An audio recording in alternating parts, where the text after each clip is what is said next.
Welcome back to the channel. Today we will discuss Russia's ambitious breakthrough project, where domestic Elbrus-16C processors were pushed past lab benchmarks and tested inside a live nuclear infrastructure alongside Intel hardware. From running Ceph distributed storage to Postgres Pro databases, we break down what this real-world deployment actually means for technological sovereignty, so make sure you watch till the end. The Breakthrough Project, one of Russia's most ambitious nuclear energy programs, has effectively integrated Russian servers powered by the Elbrus-16C processor into the existing IT infrastructure. The domestically developed hardware and software platform has been confirmed by IT specialists who are responsible for the project's information systems to be capable of operating reliably in a complex corporate environment and collaborating with servers that are powered by Intel processors. The Elbrus platform is being evaluated not only through laboratory benchmarks, but also through practical deployment in a demanding real-world environment, which is a major development for Russia's IT industry. Looking at how Elbrus enters a nuclear infrastructure setting, the Breakthrough Project, which is being executed by Rosatom, the state nuclear corporation of Russia, is designed to establish a new technological framework for nuclear power that is predicated on the use of fast neutron reactors and a closed nuclear fuel cycle.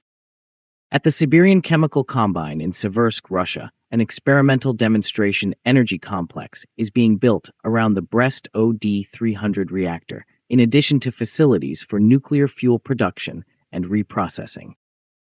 The objective of the project is to showcase a combination of technologies that are associated with fourth-generation nuclear power. The IT infrastructure in this environment is much more than a traditional corporate support system. It is necessary to ensure that both data storage and access to computing resources are reliable, while simultaneously supporting a diverse array of engineering, production, and information processes.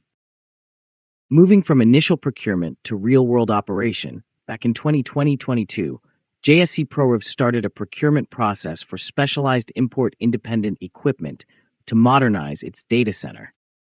This marked the beginning of the server's story. The tender was obtained by Elbrus-2000, which included the delivery of two 2E16SC servers that were based on the Elbrus-16C processor, as well as licenses for the Alt server operating system. The Elbrus-16C is a member of the sixth generation of the Elbrus processor family in Russia and comes equipped with 16 computing cores. The processor features hardware virtualization capabilities and supports DDR4 3200 memory with ECC. The chip-based servers are intended for infrastructure applications such as hyperconverged environments, storage, and computation. However, getting the hardware bolted into the rack was just step one. The real trick was seeing if this new setup could actually talk to the old systems without dropping the ball. That is where the Breakthrough Project became a particularly useful test case. When it came to testing Elbrus inside a live system, the company's specialists collaborated with engineers from the Breakthrough Project to integrate the servers into the current IT infrastructure, as reported by Elbrus-2000. Crucially, the equipment was assessed as an integrated component of the project's operational information environment, rather than as an isolated laboratory system. That distinction is significant. Under meticulously monitored circumstances, a laboratory benchmark may be implemented to evaluate processor functionality.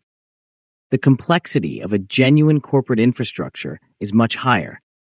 Networks, storage systems, databases, virtual machines, and other computing elements must be interacted with by a server.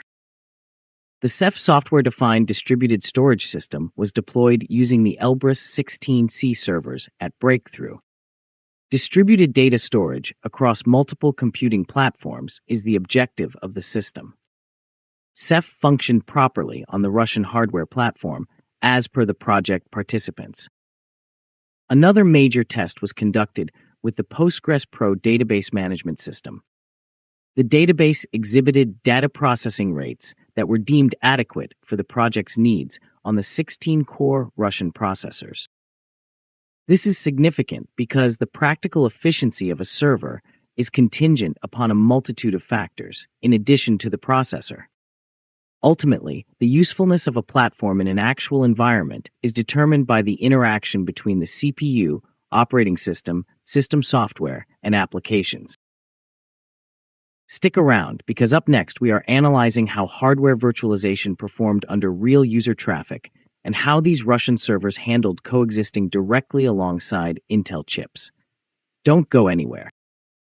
As virtualization provided another crucial test, this phase of the integration process grew increasingly vital. Because virtualization enables the flexible distribution of computing resources among various services and applications, modern data centers are increasingly dependent on it. Over on Altitude Addicts, we closely track high-stakes engineering deployments, and seeing the Elbrus-16C servers integrated into a hyperconverged cluster at Breakthrough is a prime example. The internal portal of the project was subsequently deployed using the infrastructure, which was able to maintain consistent response times. This illustrates that the Russian servers were not being used only as an experimental island. They were incorporated into a shared computing environment. The Elbrus-based servers were capable of operating within the same computational environment as systems that were powered by Intel processors, which may have been even more significant. This suggests a potentially noteworthy model for gradual IT localization, the incremental introduction of domestic hardware into existing infrastructure can be achieved without the immediate replacement of an entire server fleet. But look, the real question here goes way beyond simple processor speed. The Elbrus processor family has been the subject of a contentious debate for a long time. Supporters consider it a critical element of Russia's technological autonomy, while detractors have identified performance constraints and a smaller software ecosystem in comparison to established foreign architectures. The Breakthrough experience indicates that such comparisons cannot be reduced to a single processor benchmark. The ultimate performance of server environments is contingent upon the entire technology stack. The outcome can be influenced by a variety of factors, including hardware configuration, operating system optimization, drivers, virtualization, storage systems, and application software. This is the reason why engineering expertise was of paramount importance during the integration process. Coming up in these final minutes, we examine what this hybrid deployment means for long-term supply chain independence and the realistic future of Russian IT localization. Stay tuned. According to Mikhail Anakin, the chief expert of the Development and Support Department for Information Systems within the Breakthrough Project, the experience illustrated that the Russian platform was prepared for integration into intricate IT systems. The capacity of domestically produced equipment to function in conjunction with Intel-based systems was also emphasized by him. Turning to what this means for Russian IT independence, the transition to domestic technology for critical infrastructure is not only about sheer computing performance.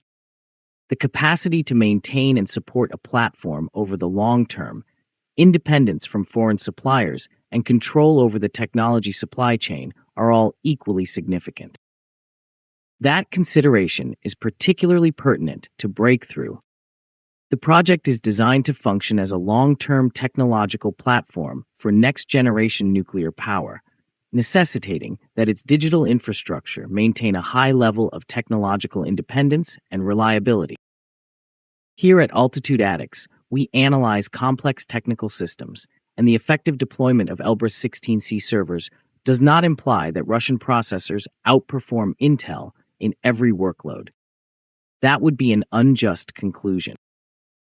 The more meaningful finding is that the domestic platform has exhibited its capacity to execute practical infrastructure tasks within a complex technological environment. That may ultimately be more significant than a headline benchmark score. As we often explore on Altitude Addicts, The Breakthrough Project serves as a real-world example of Elbrus transitioning from a strictly strategic domestic processor project to operational use. Its servers are now capable of operating in a sophisticated computing environment in conjunction with Intel-based systems, thereby supporting internal applications, virtualization, databases, and distributed storage. Elbrus may be the most significant outcome of Russia's broader initiative to achieve technological sovereignty. It has not replaced foreign processors abruptly. Rather, it has illustrated that domestic hardware can function as a functional component of critical computing infrastructure when properly integrated and supported by experienced engineers. We thank the people who have liked and shared the videos and subscribed to the channel. We also thank the people who have hyped the videos